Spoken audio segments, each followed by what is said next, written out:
अनुमान करिए, अगर शरीर की रक्त धमनियां सूख गई तो शरीर की स्थिति क्या होगी।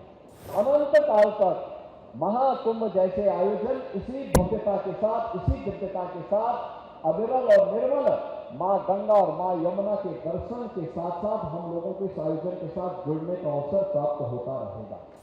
एक पेड़ आस्था के नाम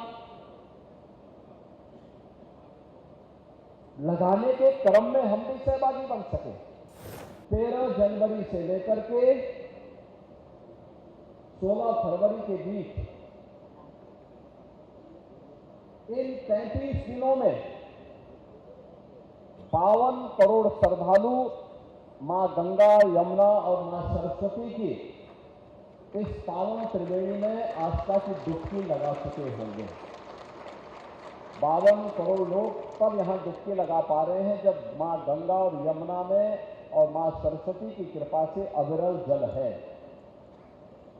और जो भी डुबकी लगा रहा है वो एक आध्यात्मिक ऊर्जा का अनुभव करके अपने अनुभव को जब अपने गांव में और अपने आसपास के क्षेत्र में साझा कर रहा है तो वहां से फिर बड़े पैमाने पर श्रद्धालु आकर के इस पूरे आयोजन को इस रूप में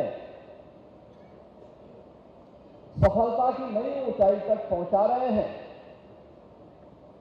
कि दुनिया का ये सबसे बड़ा आयोजन बन गया, सबसे बड़ा आयोजन बन गया। आयोजन बड़ा है, स्वाभाविक रूप से हर व्यक्ति के मन में एक जिज्ञासा भी है।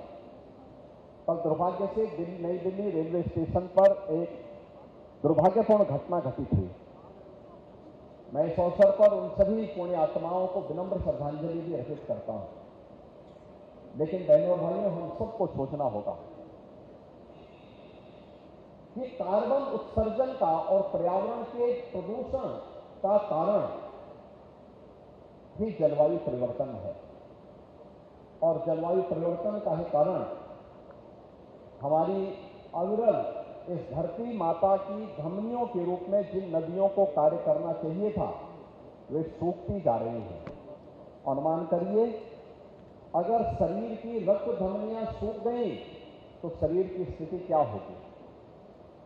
और ऐसे ही धरती माता की स्थिति भी है। अगर धरती माता की धमनियां सूख गई या प्रदूषित हो गई, जिन धमनियों से रक्त का प्रवाह होना चाहिए, अगर वहां पे रक्त का प्रवाह होने की बजाय वहां पे पॉल्यूशन आ जाएगा, गंदगी आ जाएगी, तो शरीर की जो स्थिति होनी है वही स्थिति धरती माता की भी हो रही है, जो हम अपने स्वार्थ के लिए नदियों को के जीवन के साथ खिलवाड़ कर रहे हैं, धरती माता के साथ खिलवाड़ कर रहे हैं। और इन्हीं बातों को ध्यान में रख करके सिंगल यूज प्लास्टिक को पूरी तरह बैन किया गया। देश के अंदर प्रधानमंत्री मोदी जी ने घरों में ईंधन के रूप में जंगलों को काटने, कोयले का उपयोग करके जो कार्बन उत्सर्जन हो रहा था उसकी जगह ग्रीन ईंधन के रूप में एलपीजी के 10 करोड़ से अधिक कनेक्शन फ्री में उपलब्ध करवाए, जिससे लोग इसका उपयोग कर सकें। उत्तर प्रदेश में पिछले 8 वर्ष के अंदर हमारी सरकार ने 210 करोड़, नोट करना, 210 करोड़ वृक्षारोपण किया। और 210 करोड़ में जो वृक्षारोपण किए, इनमें जो हमने वन विभाग के द्वारा करवाए, इसमें 70 से लेकर 80% पौधे सुरक्षित हैं। और जो हमने विभिन्न संस्थाओं के माध्यम से कराए, उसमें भी 60 से 70% पौधे सुरक्षित हैं। फॉरेस्ट कवर को बढ़ाया गया। डीजल से चलने वाली बसेज के स्थान पर इलेक्ट्रिक बस को प्राथमिकता दी, उसको प्रमोट किया, उसके लिए पॉलिसी बनाई, उसके लिए अनेक कार्यक्रम बढ़ाए। मर चुकी नदियों को फिर से पुनर्जीवित करने का काम किया।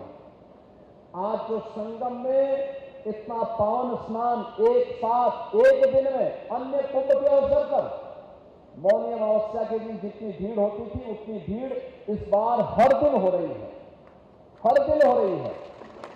और कारण था नदी को चैनलाइज किया गया, संगम का दायरा बढ़ाया गया, बड़ी संख्या में लोग यहां आ सके, इसके लिए पहले दिन से तैयारी की गई कि संगम में हर समय 10,000 से लेके 11,000 क्यूसिक वाटर हमेशा मौजूद रहना चाहिए, गंगा जल हमेशा मौजूद रहना चाहिए, जिससे किसी भी श्रद्धालु को कोई समस्या न होने पाए, उसकी आस्था के साथ खिलवाड़ न होने पाए।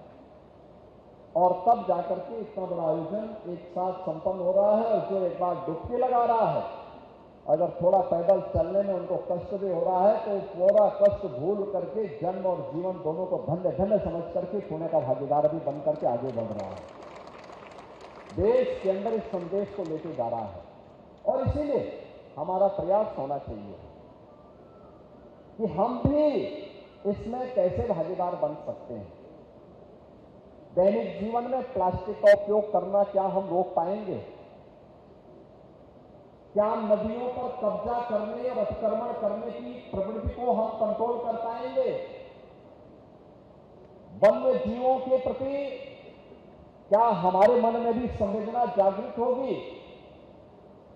क्योंकि जैसे हमारा व्यक्तिगत जीवन चक्र है, ऐसे ही इस धरती माता का भी अपना एक जीवन चक्र है।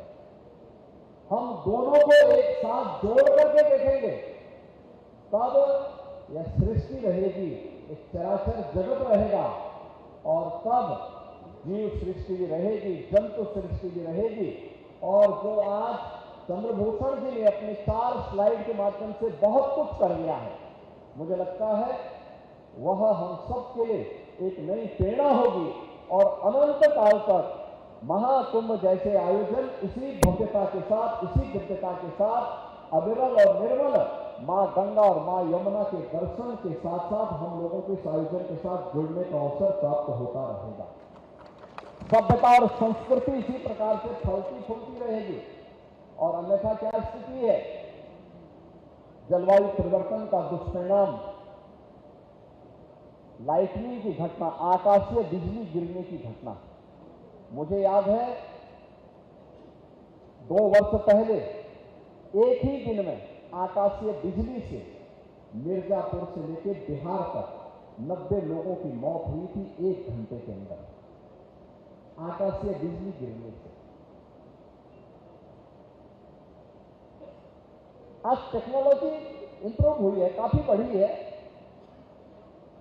अर्ली वार्निंग सिस्टम बहुत सारी जगह लगाए गए हैं, लेकिन इस संबंध में बहुत कुछ किए जाने की आवश्यकता है।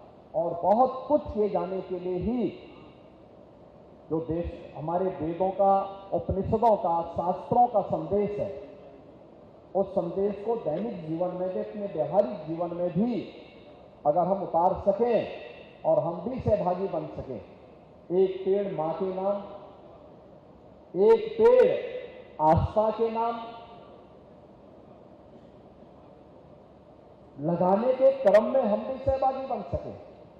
हमारे पास व्यक्तिगत लैंड है तो उसमें लगाएंगे, नहीं है सार्वजनिक स्थान पर लगाएंगे, वन विभाग से संपर्क करेंगे, उद्यान विभाग से संपर्क करेंगे, कहीं पौधे लगाने की प्रक्रिया का हिस्सा बने। याद रखना, मनुष्य ही केवल इस सृष्टि का एकमात्र जीव नहीं है,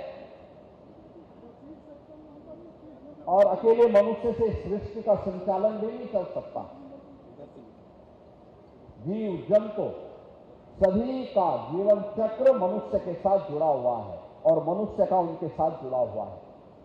जब ये सभी का अस्तित्व रहेगा तो हमारा भी अस्तित्व रहेगा। अगर उनके अस्तित्व के ऊपर संकट आएगा तो हमारे अस्तित्व के ऊपर भी संकट आएगा। हम किसी दूसरे प्रलय की प्रतीक्षा न करें, बल्कि अभी से तैयारी करें। और कुंभ का संदेश यही है कि आस्था के साथ साथ हमें जलवायु परिवर्तन के कारकों पर विचार करते हुए उसके निवारण का उपाय हम सबको मिलकर के करना होगा। और मेरा ये मानना है कि जीव सृष्टि और जंतु सृष्टि के संरक्षण के साथ ही ये मानव सृष्टि की सुरक्षा और इसका संरक्षण हो पाए।